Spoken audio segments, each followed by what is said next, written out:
Hi, the YOLOv2 here.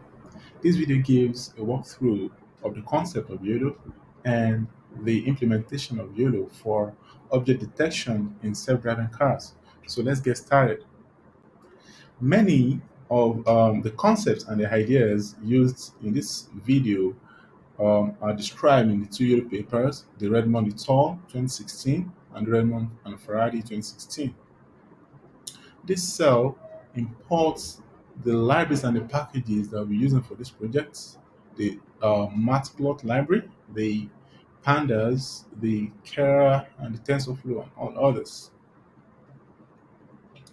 For every deep learning problem, one important part is data collection. So, since this is for self-driving cars, data sets are collected by mounting a camera to the front of the car, and this camera then takes pictures of the road ahead every few seconds. So the data set used for this project is data set from drive.ai for this project. And since this is a supervised learning problem, we're going to train the model by not only feeding the model with hem number of images, but also the we will give the model the prediction, that is the answers to the images, that is the location of the object within the image. And this is denoted by this bounding box, and the bound information about the location of the object within the image is contained in this uh, vector y. This PC represents the confidence of the presence of an object. Bx, By represent the mid coordinates of the bounding box that contains the location of the object. Bh and By represent the height and the width of the bounding box respectively. And C represent the class of the object that is being detected. YOLO is a very popular algorithm which is very fast and accurate. The algorithm only look once at the image, that is, it only requires a single forward propagation through the coordinates to make predictions about the image, unlike the sliding window or object detection algorithm that requires several cycles of forward propagation before it could make predictions about the location of objects within an image. So, another thing worthy of note is the YOLO architecture. Before feeding the confidence, that is the convolutional neural networks, with images, it has to be pre-processed, and this basically means we have to uh, remove unwanted informations and reduce the size of the raw inputs. As can be seen here, this is the pre-processed image. This is the initial size of the image. It has been pre-processed into of the preprocessed image is 608 by 608 by 3, where this 3 represents the depth of the image, the RGB channel. So this preprocessed image is now fed into a deep convolutional neural network, which is a combination of the convolutional, the pooling, and fully connected.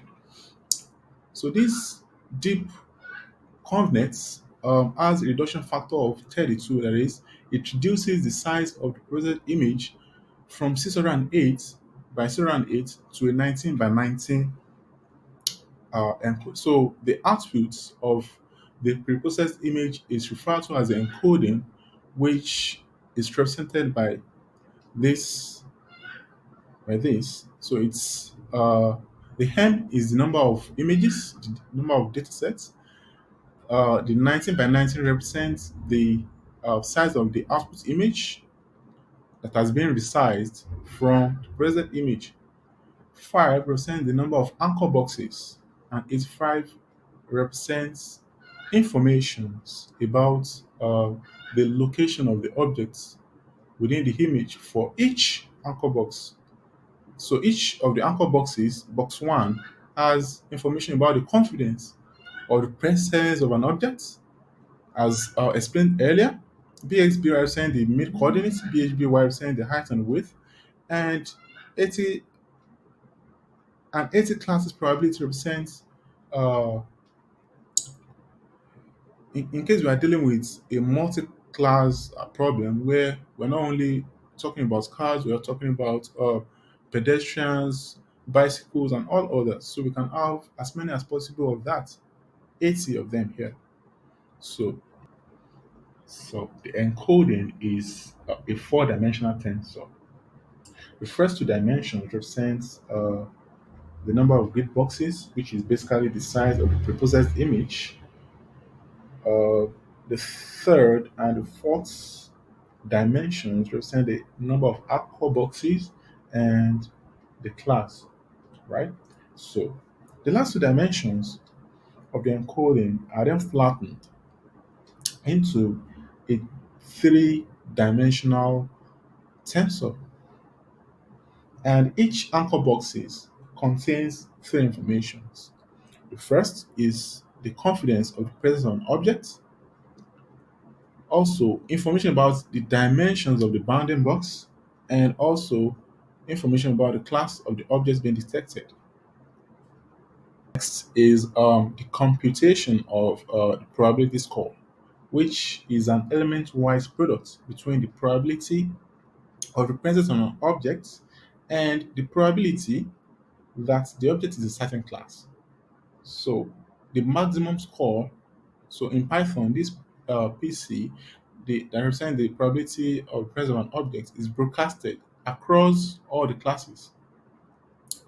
So each, so this represents the element-wise products, and we now have the products here. So the maximum of these two products represent the probability score. In this case, 0.44. Uh, so this is the information about the bounding box, as I said earlier, as I explained earlier, and this is the class of the object. In this case, which is a car. So there are this image represents the visualization of the probability score that was calculated earlier, and uh, what we do here is that we get the maximum score across the classes for each of the anchor boxes. So we then each grid here is then colored in accordance with the object that it predicts. So this is the legend for the visualization, where the green represent the tree, the blue represent the sky, and that's that. In this second representation, we are visualizing YOLO's output by plotting the bounding boxes as outputs. However, it's not possible to plot all the bounding boxes for each cell. So this leads to the concept of filtering by thresholding. So the first step is that for each cell, we get rid of uh, the bounding boxes with very low probability score. So we set the threshold for that. So if the probability score doesn't meet that threshold, we get rid of those bounding boxes. So the second process of filtering is the non-max suppression, where we select the box with highest probability score, then we compute the overlap of this box with other boxes and remove the box that overlaps significantly. This is done using the concept of IOU. So this cell, what this cell does is that it filters the encoding that we did. The threshold is set at zero point 0.6, right? So if the probability confidence is not up to zero point 0.6, then it gets those bounding box be cleared, will be removed from the image. So we now have these remaining bounding boxes that will also go through the second filtering, which is known as the non-max suppression, where we select the box with the highest probability score, then we put the overlap of this box with other boxes, and then we remove the box that overlaps significantly. That is, we remove the boxes with very high IOU. So the concept of IOU. So yeah, this is the image before before the non-max suppression, where as you can see here, this bounding box contains the detected object perfectly. So these other two are overlaps. So we now filter these overlaps through the concept of IOU here, which simply means intersection over union. That is, we find the quotient between the area of this confluence of the two overlapping boxes and the area of the union, that is the area occupied by overlapping these two boxes together. So we find the quotient. This quotient is the IOU, and this is the second thresholding I will do. And so this cell computes the intersection. So this line of code is about the intersection. This line of code is about the union. So the quotient of these two represent the IOU, right? So boxes with very high IOU. That means they overlap the ground truth bounding box very perfectly. So we get rid of them, and so it means that the best bounding box wins. The best bounding box stays. So that's this one. So that's what we are doing here, and so this cell represents the YOLO non-max suppression, that is the concept that we've explained earlier, is being implemented here. So this is the IOU threshold. Any box that is above zero point 0.5 will be gotten rid of. And means the one below, the one lesser than zero point 0.5 would most likely be representing some other objects, right? So that's what we have here. So wrapping up the filtering process. So the YOLO eval here is used to implement the all the filtering process that we've discussed earlier. The first, which is to get rid of the bounding box with very low probability score, and the second one is to further get rid of the bounding box with very high overlap with the ground truth bounding box. Right. So that's what this cell is trying to do. So now, so all this while, we've been talking about the concept of YOLO. So it is time to test the YOLO model on images, right? Although here we are not applying we will be applying the concept of transfer learning, whereby we'll be using a trained model in our projects. This is because the training of a model as sophisticated and as complex as YOLO requires a lot of data, and it takes a very long time. It even requires very high processing GPUs. We do not have the luxury here. So the pre-trained model used in this project is the YOLO H5, right? And they are from the official YOLO website. So we will use this pre-trained model and test it on a car detection data sets, right? So this cell, right? This cell loads the model, the pre-trained YOLO model that I'll be using. So this is the summary of the model, as explained very earlier in this video. This represents the size of the preprocessed image, then is then fed into a very deep convolutional neural network, which is a combination of the convolutional, the mass pooling, and others. Then we get a 19 by 19 by 425 uh, encoding, which is the output of the image. So the encoding that we obtain here, as explained earlier, we will be filtering the encoding because it's not possible for us to output all the bounding boxes. So we go through the process of filtering. So that's what we are doing here. But first, we are going to convert the output of the model to usable bounding box tensors, right? So after that, it then goes through the filtering process where we output